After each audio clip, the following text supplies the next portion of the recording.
This is a groundhog, and I saw it on Eastern Avenue in Toronto in a very urban area. And as soon as I saw it, I had to get out of my car and film it and make a little video telling you what I've learned about the groundhog. So, the groundhog, its scientific name is Marmota monax, and it's a member of the Sciuridae family. So, they're related to squirrels.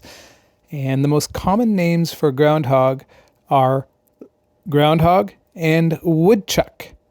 Now, the woodchuck comes from the Algonquin word woodchuck, meaning the digger, not from chucking wood.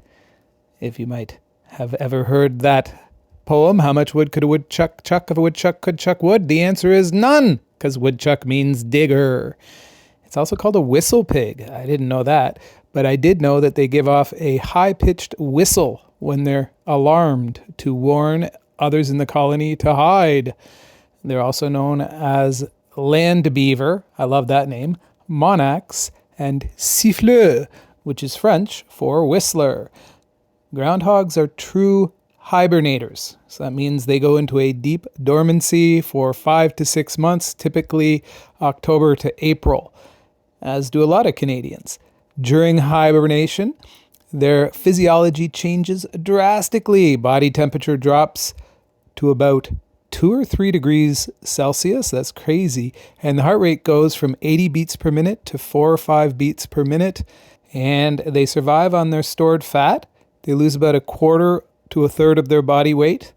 And then males will typically emerge sooner than females, sometimes by February, to prepare for mating. And you know what this might be related to. That's right, Groundhog Day. Now, Groundhog Day was originally a European festival related to Candlemas, which is halfway between the winter solstice and the spring equinox. German immigrants had a practice adapting badger lore. They called it Dachstag, or Badger's Day. And when they came to North America, there were a lot more groundhogs around. So the groundhog became the thing they looked at to indicate when spring was gonna sprung. And wait, there's more.